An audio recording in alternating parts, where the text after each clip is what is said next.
everybody. Thanks so much for joining us. This is Harriet Kemick with Down to Earth. It's the show in which we talk about the issues that matter.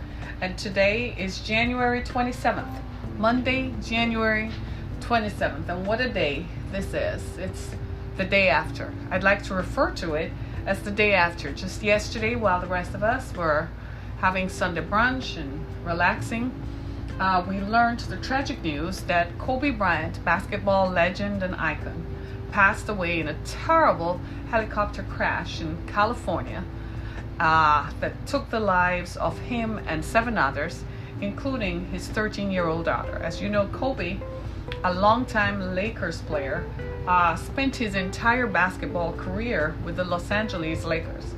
And I don't know about most of us can remember Kobe on the court. I mean, this was someone who touched so many lives and inspired an entire generation of athletes, not just here in America, but around the world. His impact is felt in many spaces where athletes tried and excelled and tried to achieve stardom and achievement. And we certainly do feel some sort of loss because he was young, as a young man at 41 who led a very accomplished life. There were some allegations and so on early in his career, but he led an exemplary life off the court.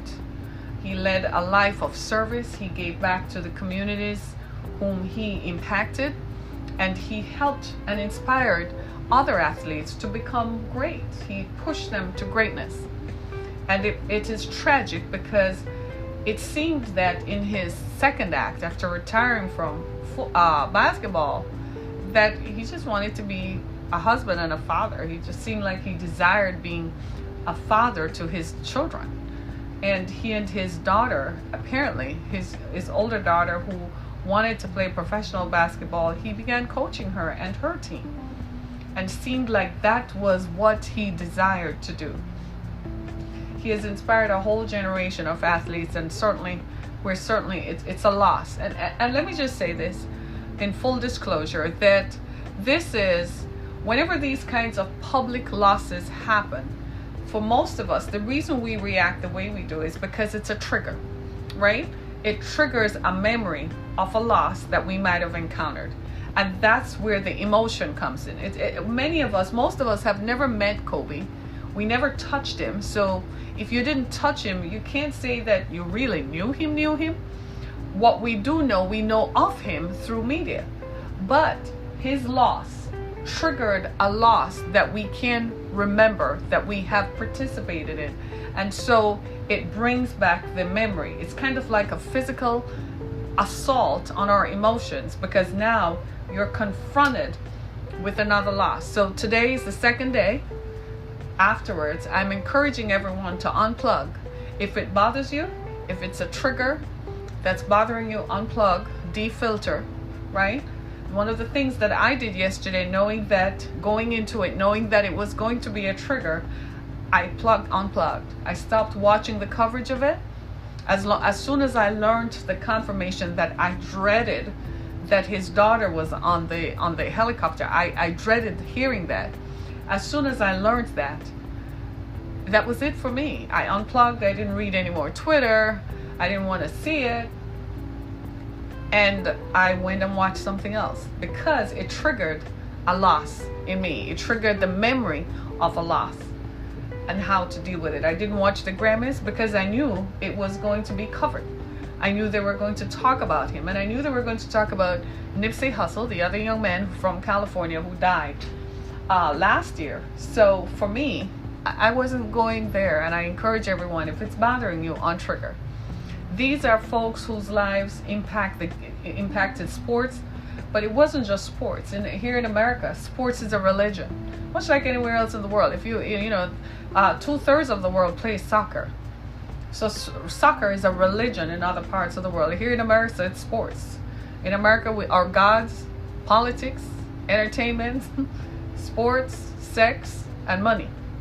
Those are our gods in America. And anyone who plays sports knows that he's an icon. In fact, his image, even for the generation who are just born, if they're playing any kind of video games that include sports, his image is going to be on it forever. So you couldn't escape it. Yesterday, one of my daughters is a millennial and the other one is a Generation Z. So I asked them both, what did they think, right? And the millennial said, he was our hero. That's who we grew up with. And I was like, but you didn't even play sports, so what are you talking about? And she said, but he is to us what Michael Jordan is to my generation. My generation are Michael Jordan, right? For them, it's Kobe. So I asked my Generation Zer, what is Kobe to them? And she said the same thing. She said, he's our icon. I said, I thought LeBron was your guy. And she said, yeah, but Kobe is Kobe, Mom. You don't get, when you throw stuff in the basketball, in the basket, she said most of the kids in my school, they call it Kobeing or something. So here we go again. We're confronted with another national loss. And tragic though it is, we send prayers and healing to everyone affected. There were other folks on that aircraft as well. An entire family was wiped out. And man, it's the day after and we're still in shock. So to Kobe's family, his wife and young children, they have a 6-month-old daughter. We send love, joy, and peace. Love and peace. And to the other families who are hurting, the other families who are experiencing pain as a result of their loss, and to everyone today for whom this might have triggered something, I sent love and peace to all of you. My best wishes and prayers is that you will find comfort and peace in this untenable situation. I know for the next couple of days they're going to search for answers, but we're never going to hear the answer that we want to hear, which is why. It is what it is. His book was written. We didn't know when it would end, but his book is written. I say to all of us, live your life to the fullest. Make sure that you do everything that you are supposed to do.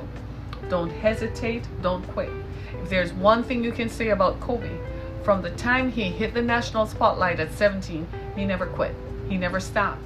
He kept going and going, pursuing greatness and blazing a trail behind him all the time.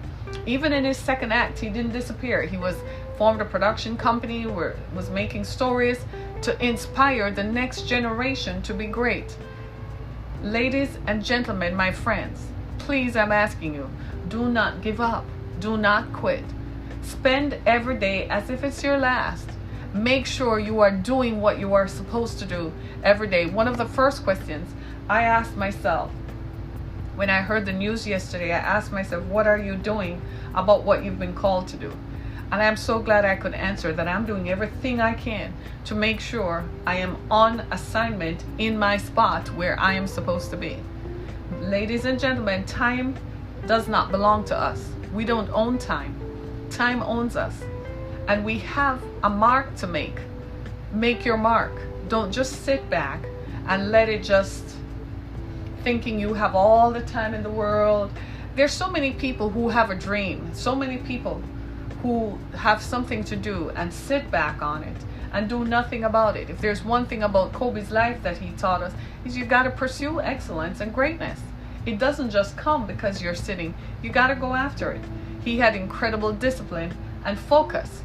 He was determined to be great at his sport. He was a kid when he was drafted into the NBA. He could have gone the way of everybody else, but he pursued greatness. And he did it every day, every time he played the game. That's what you and I are supposed to do. Be great at what you do and start somewhere. It's January 27th. It's 27 days into the new decade. 27 days into the new year. If I were to ask you, where are you on your vision board thingy? Where are you in terms of what the goals that you set for yourself? What would you do? What would you tell me? Would you tell me that you're aspiring? Would you tell me that you're working on it? Or would you tell me that, man, I'm tired, I can't be bothered? So many people want to do something but don't have the drive to do it, won't push themselves to do it. Greatness does not come to you while you're sitting on a fence. Greatness comes while you're walking to pursue it. You better go get it, right? Go get it. And today I just want to say, if this triggered anything in you, just unplug. That's what I did, right? Well, I came across a story. It's interesting that we're talking about California. This was scheduled from last week. I didn't have a choice in this. And we wanted to, I read the story and I was completely blown away about California lawmakers wanting to name painkillers as carcinogens. Carcinogens are cancer-forming agents, right? And I was a little taken aback by this because the drug industry for years has told us that taking an aspirin a day prevents strokes and prevents heart attacks. They have told us that if someone is having a stroke, give them an aspirin because it's a blood thinner, right? And what they fail to tell us, the drug makers that is that studies have shown that people who have taken aspirin over time, after 5 years, develop some kind of chronic long-term illness that results in death. Hey, nice to see you. Welcome back, right? You see what I'm saying? And and what happens is they fail to tell us that because they don't want these studies publicized. Y'all are hearing me, and I know you're going to be just as shocked, but if you know somebody taking an aspirin, you need to go talk to them. Tell them to go back and see their doctor, because now they're finding that in the manufacturing processes of these drugs is an agent called NDMA. NDMA is cancer, gives cancer. I think what they're trying to do, they probably have always known this. We learned of this from the Johnson & Johnson baby powder scandal. But we find that what the studies are saying that NDMA as an agent comes when they're manufacturing stuff. So it seems like anything that is manufactured, it's just like sugar, right? You know how they tell us don't drink sugar, don't have anything to do with sugar. Well, I use brown sugar in my tea every morning. That's as much sugar I'm gonna have for the entire day, right? And I don't like white sugar because I think that white sugar is too processed. I grew up where sugar was just sugar. Sugar was brown. And they used to tell us don't use white sugar because it's no good for you. So I don't use white sugar, I use brown sugar, right? I don't believe in the other types of sugar replacements because I think those things are manufactured and are just as lethal as the white sugar you're avoiding. But the problem is they don't want to give you sugar in its pure form. So when I go to the grocery store, I look for the darkest sugar there is, because that's the one that has less manufacturing and is exposed to less chemicals to take the color out. Hundreds of years ago, when Europeans were looking for spices and so on, they traveled to the east and the west in search of things, right? When they encountered natives in other lands who were making sugar, the sugar that was exported was brown, right? In the country where I grew up, sugar makes rum. It's a natural. So you know everybody drinks their rum, right? And sugar is what makes rum. So in the refining process, the alcohol that is produced becomes what becomes rum. Okay? But sugar is brown. So the darker the sugar, the better it is for me. Right? But so now they should have labeled sugar as a carcinogen because the process to make it white is the problem. Just like now they're telling us that aspirin and acetaminophen is probably in everything. Isn't that what we take when we have a headache? Isn't that what we take for pain? And now they're telling us that acetaminophen is a painkiller. As a painkiller has carcinogen. Darn. And so the rest of the country is like, well, you know, California just hastens to do stuff. I kid you not. Thanks to the California lawmakers, a lot of the stuff that we now know of that have warning labels was because California lawmakers said so. Because they did their research and they decided that they were going to be an agent for change to change the public. Right? You're not going to find any kind of stuff like this down in Mississippi or Louisiana because those people are backed by lobbies and money-hungry people who are not interested in the public's good. But this is part of when you look at this is a bigger part of the opioid crisis. Because the people who take aspirin, there are people right now who take an aspirin a day to keep a heart attack away. And those people are the ones who are most at risk. And the study that I read, part of a study that I read, indicates that after 5 years, that these folks were actually dying from chronic illnesses like cancers. And you were like, well, what happens? I say this all the time. You go to the doctor as part of your physical well-being, your well check, right? You go to the doctor and they tell you your blood pressure is high. So they start giving you blood pressure medicines that some of them, lisinopril and so on, still give you cancer. Within 5 years, people get sick. You go to the doctor, your blood sugar is high. They start giving you stuff for that. You get sick. Now it's aspirin. So how long has this been going on? That's the real question. How long has the drug maker known this? How long have they known this and kept it from the unsuspecting public? See, we believe and we trust that if you're going to put a product out there for distribution and for public consumption, that you're going to give us warnings that using this product in excess has negative impacts and ramifications, right? The ramifications, right? Okay, so that's what we trust the Food and Drug Administration to do. But we're finding out now that the Food and Drug Administration is subject to what? Lobbying. It's supposed to be a federal agency with oversight of the drug industry, but somehow the oversight thing is gone. The over part of the oversight thing is not happening. We would never have had an opioid crisis because we know for years that doctors were being given incentives and were incentivized to write prescription drugs that people did not need. We all knew that was going on. We all know that doctors that they hired cheerleaders and football players and handsome and good-looking people to go to be drug sellers, to be salespersons, so that the doctor, they're appealing and attractive, and they can convince the doctor to take the drug and prescribe the drug. The doctors don't sell the drugs, but they will write a prescription if they're incentivized.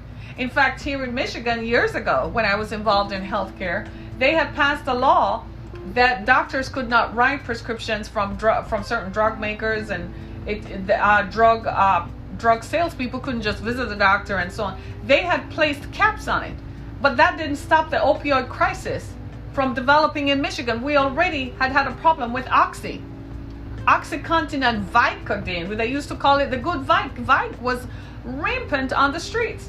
If they want to do something about containing the opioid crisis, you know, one of the first things they need to do, they need to revisit the pharmacy law. Do you know anybody can open a pharmacy? Here in Detroit, if you were to go into the metro of Detroit, right? If you're going to go, there are so many registered pharmacists. There are like over 200 pharmacies registered, because all you need is a pharmacist, and you can find anybody who will give up their DEA control number, and they have access to drugs. They can buy the drugs and distribute it without impunity. That's how the opioid crisis started in Detroit. It was started by random people who owned pharmacies who were selling these pills on the street for $10 a pill. I was in healthcare and I was appalled because people, all of a sudden everybody had back pain. But when the physical therapist went out to assess them, it was like, you don't really have any pain, but you want the doctor to write you a prescription? What's going on? After a while, we began to realize that this had started as a problem. Then people moved on to antidepressants, because antidepressants produce a high. I remember a patient told me that the Vicodin made them feel like they were floating, and I'm like, so you want to float all day long? You don't have a job. You don't have children you're responsible for, right? And so the opioid crisis, this now is an extension of the opioid crisis, because now you have to wonder to what extent has the public been hurt? Are you all with me? Y'all ain't saying nothing. Can you imagine? Aspirin now, dude, is a carcinogen. Talk to me. Your parents took, probably your mom and dad probably take an aspirin a day, and uncle and aunt, somebody. And within a few years, you notice people are dropping like flies. Did they always know this? And they didn't tell us. I don't blame California lawmakers for trying to make the public safe, for coming up with earmarks and placing boundaries on what drug makers can do, because they're doing this with impunity. They're doing this as if they can get away with it, and there's no accountability. There's no such thing as anyone holding them accountable. How on God's green earth could aspirin, a common thing as aspirin, give people cancer? How? That after repeated use of taking it. And I'm going to kid you not. When you have a headache, I never had headaches until I moved to Michigan. I suddenly find myself with migraines, especially here in Michigan, where the weather is iffy. When I tell you it's iffy, it is iffy around here. So when the temperature, it's winter, why can't it just stay 20s for the entire month? It varies, it goes up and down. The barometric pressure in the atmosphere gives you a headache. Sometimes the headache is so blinding you become allergic to lights and so on. You can't do anything. Right? So I would take something with acetaminophen. Aspirin, right? Acetaminophen is just another name for aspirin. I would take something with that because it took the headache away quicker than ibuprofen would. I didn't know I was setting myself up. Maybe I should go have a chat with these drug makers. But more importantly, our lawmakers, because lawmakers are sitting back acting as if they don't have a role to play. Heck, you do. Yeah, you do. It's your responsibility. It's your fault. You didn't do anything to help the public. Did you? You just kind of sat there and took their money. You know, we have to find a way to de-incentivize the drug industry. That's what we need to do. We need to find a way so that they don't continue to use their lobbying positions to pay lobbyists, to lobby politicians, and providing incentives to politicians to get legislation passed in their favor. Politics, we've always known, has always been about money. The person with the most money is going to get elected. The person with the most money can pay off everybody else. It's never about the popular vote. It's about the person who appears to be popular because they can afford the advertising. We know that. But to actually think that when it comes to our health, that people are turning a blind eye because they're making money is something else. We need to re-examine that. I myself, I couldn't believe it. When I read the story, at first I was like, phew, isn't that something? But to after the fact, to actually discover that this is actually real is mind-blowing. There's so many people who take an act. So you and I might not be impacted because it's occasional that we would take an aspirin or take acetaminophen. It's occasional. In other parts of the world, what we refer to as aspirin, what we refer to as acetaminophen here in America is called paracetamol in other parts of the world, right? It's made by a drug maker in Britain and I think Germany that distributes it to other parts of the world, right? But here in America, we call it acetaminophen. In other parts of the world, it's called paracetamol, and it's a powerful painkiller. It wipes out fevers and headaches and pain in people's joints and stuff like that, right? It seems to me that we really need to go back and see food as healing, right? Try to eat a plant-based diet as much as you can. If you can, go for an entire week without chicken, an entire week without red meat, and see the manifestation and the difference it will make in our lives. Our environment is so toxic. The fumes from motor vehicles, all that emissions from motor vehicles in our modern life, all the emissions from running your heat, your air conditioning, all those gases, the combustible gases, going up in the atmosphere is warming the planet and causing all these natural and catastrophic weather systems that we're seeing around the world. But at the macro level, we're also imbibing toxins. Whether we imbibe those toxins from foods we eat, the water we drink, right? As well as just breathing in the air. And most of us have tried to manage what we imbibe, what we take in. Some of us don't drink alcohol, don't do drugs, right? And try as best as possible to eat as well as you possibly can. But then you get a headache and you find out that if you continue to take the acetaminophen pill, that you're going to end up with this. Untenable. What do you all think? Right? This is something that requires us to pay attention to our bodies. Now, my friends, I'm going to tell you, feel pain in your body, go to your doctor. But I'm also going to suggest that you examine your diet. There are certain times when I know that I haven't taken my vitamins or I haven't eaten as well as I should be, right? When I start tasting something or I feel like eating something, that it's an indication that the mineral found in that vegetable or that food, I'm not getting enough of. So I've learned to identify it. If I start dreaming of tomatoes, I know, or I start tasting tomatoes, I know that I'm not getting enough vitamin A. If I feel like I want to drink milk, I know I'm not getting enough calcium. Do you see what I'm saying? Right? And if I'm craving sweet stuff, that means I need protein.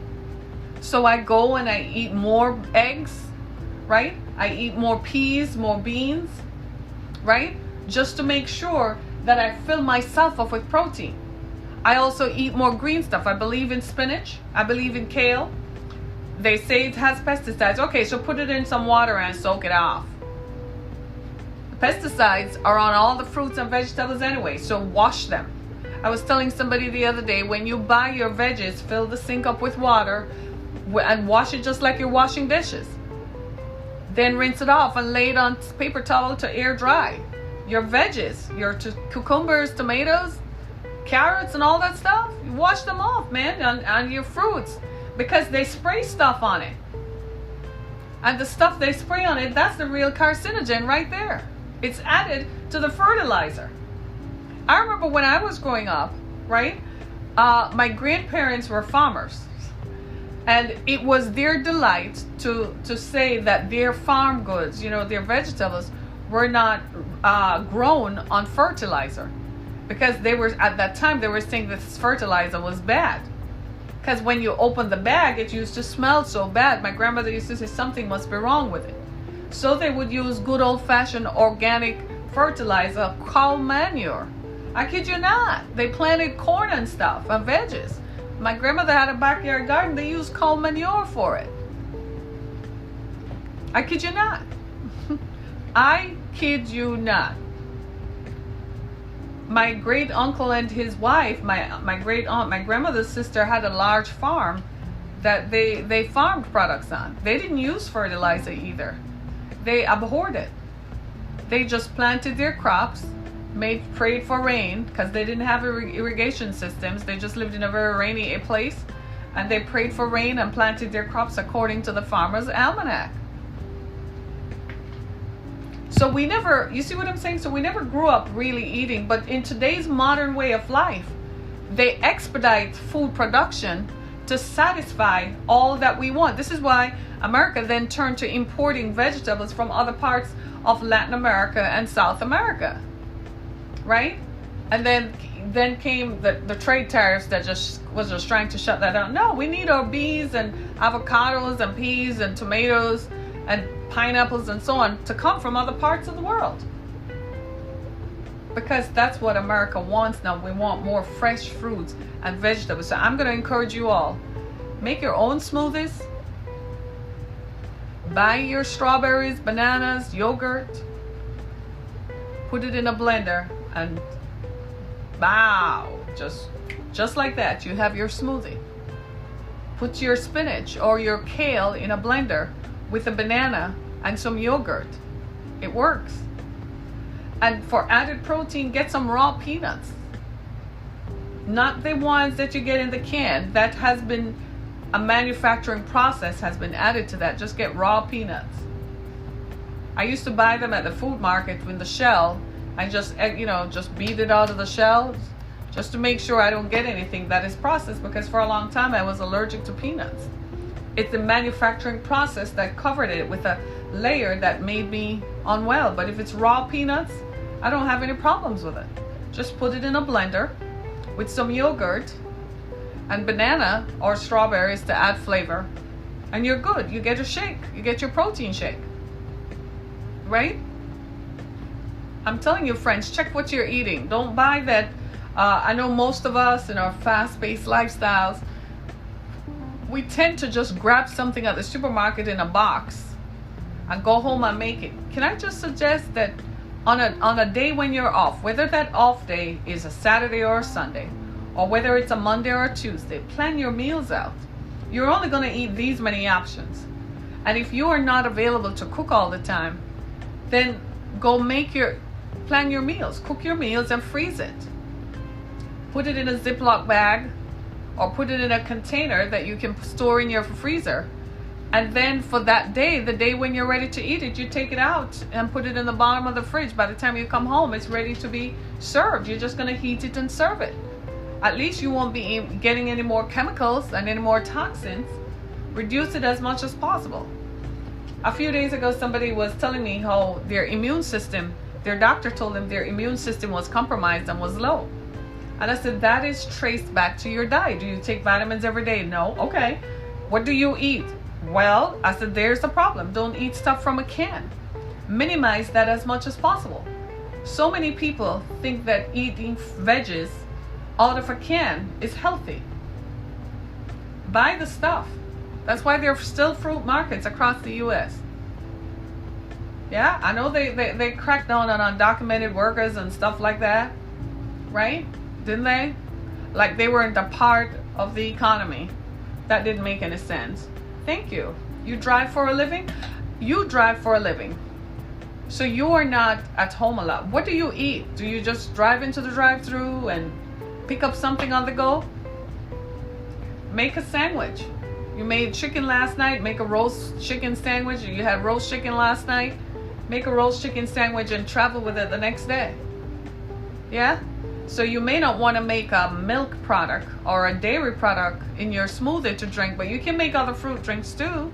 You can make melons. You can blend melons with a strawberry. You can, if you don't want a banana, there's so many other fruits that you can blend. That's the fruit drink that you can travel with. Just freeze it and take it into your vehicle with you the next day. You'll be healthier. And for the love of God, people, are you drinking water? Raise your hand if you drink water. Raise your hand if you drank water this morning. Raise your hand if you drank water last night. Y'all ain't raising your hands. You don't even drink water. Do you drink water? You should. You gotta drink water. When you start feeling dizzy sometimes and tired, you probably are just dehydrated. I guarantee you, pick up a glass of water and take a few sips, or a cup if you're near one of those drinking places in your offices. Just drink some water and see the difference it will make. Sometimes when we feel hunger, we're not really hungry, we're just thirsty. Water is life. Drink more water. My ex-boyfriend is one of those persons who, not this morning though, right? Who used to drink pop. When I met him, he was drinking pop at nights, and I'm like, somebody has a death wish. I said, that's the chemicals in that destroys the calcium in your body. That's number one. And number two, that's setting you up for diabetes overnight and high blood pressure. Have fun. Why don't you drink a glass of water? Right? He thought I was weird. Then he would always complain about feeling tired all the time. I said, that's diet.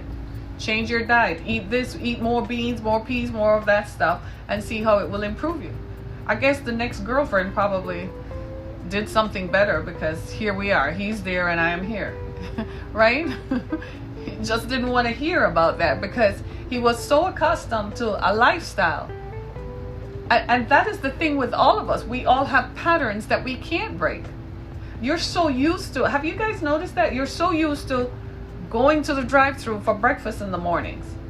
The other day, my daughter and I were driving down the street, and she felt like eating a McGriddle. You know, a McGriddle is one of McDonald's best things they ever made. The thing is as sweet as pie. You can only eat it if you're under 12, right?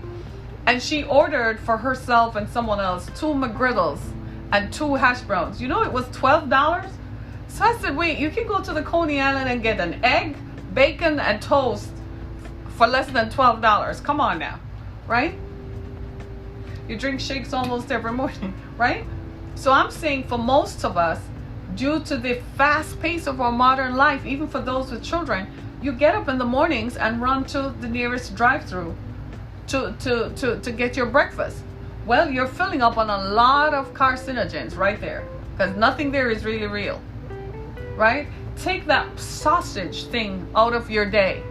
You can eat bacon, you don't have to eat it every day, right? You can eat ham, not every day. But drink more water and try to replace a lot of the foods, because if everything, even if everything we touch is going to give us cancer, there are not many options that we have, are there? If even the painkiller is going to give us cancer, sounds to me like we have issues. Doesn't it? Sounds to me like there's some serious issues, not just in the food system, but in the delivery of the food system. It seems to me there's some real issues in that. And I just want to know, where is this all going to end? I can't believe that I'm actually saying that acetaminophen gives people cancer, but that's what California lawmakers believe, and they're considering declaring it. And they're going to do it if they feel, because they say the evidence supports their decision. And they're not just hyping stuff up to get the public more hyped, because after all, it was they who said the chemical in Roundup would cause cancer years ago, until someone actually died from it. And now it is so. So for all, this is why, you know, in my flower garden last summer, my neighbor has the most beautiful flowers and so on, but I noticed that in the spring she was walking with a bottle of Roundup. So I was like, hey girl, what's up with that? Right? She was, yeah, because it's you have it in your garage. Hey, we all have it in our garages attached to our homes. We're inhaling the fumes from our motor vehicles when we drive in, plus the stuff we have in our garages. All the paint, the thinner, right? All the chemicals and so on. I tell you the honest truth, when I became aware of this 2 years ago, I went and cleaned out. I went in my basement and looked at what do I have in there. I'm like, you're inhaling that stuff. That baby was out of there. Right? To hell with California. Don't say that. Somebody is saying to hell with California, why I live there. No, I'm not going to say that. No, just no. Just nah. Right? But do you see what I'm saying? Ladies and gentlemen, we got to take authority over this. And we have to take control of this. We've got to monitor our health for our benefit. Look at it this way. If Kobe Bryant's death taught us anything, it's that you only get this one life. You get this one time to run around this stuff. We, up until now, for all the people who believe in reincarnation, we've never seen Tom Jones or anybody who has gone, Jack, Jim, come back and say, hey, when I was here, I was this, but now I'm this. No. So there's no such thing as you get a second chance to do this. So while we are here, give yourselves a chance. Start your day off right. Drink some water. I do. First thing in the morning, I drink some water. If I don't, it's not going to be a good day. It will also make you stimulate your organs to go eliminate. Did you know that? I drink water at nights before I go to bed to make sure that I can't be bothered with that. Sometimes, especially during winter when the heat is on, sometimes you wake up and the back of your throat is really dry. I take a sip. I drink water through the day. You're going to find that as you drink water, you'll feel better. right? It helps to eliminate. Sometimes it's not just what we take in, it's what we keep. And it sits there and ferments and releases all these toxins that make our physical body, our body's environment toxic. So they used to call it back then a colon flush. How about just go to the bathroom and eliminate properly? Eat more fiber and stuff. Eat jalapenos. Y'all ain't eating jalapenos. You think jalapenos, that's what Mexicans eat. And that's what those people eat. Yeah, and then in the meantime, you go and take Metamucil that gives you cancer. Think about that. Eat the foods that will make the environment in your body less toxic. Look at me. I'm just trying. I'm just trying, right? I'm just trying. For the life of me. Look at it this way. If painkillers are giving us cancer, going to the hospital, what next? Why do we pronounce jalapenos when California claims that water causes cancer? Water does. Well, you don't believe that the manufacturing, if you really heard the beginning of this podcast, we talked about in the manufacturing processes of everything, there's an agent release called NDMA. It has a long name I can't pronounce all the syllables in it. But that is part of the manufacturing process involved in anything, even in water. Just by pouring chemicals into the water to clean it and sanitize it. Because we recycle water, the water we flush today becomes the water we drink tomorrow, right? The product that is used to sanitize and clean that water, NDMA is produced in it. So if California said, it's not about what California says, it's what the science says.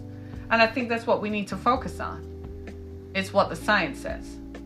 So you may not like my pronunciation of the word jalapenos. That's your issue. That's how I pronounce it. I didn't grow up speaking Ebonics. I didn't grow up speaking English. British English was my first language. So my emphasis and pronunciation are probably going to be very different from what you experience and what you're accustomed to. So let me just give you that I come from the British Caribbean. And so my pronunciation is perhaps very different from what you're accustomed to hearing, right? And somehow what is in you doesn't come out of you. So it's been there all my life. It is what it is. I've been a public speaker all my life.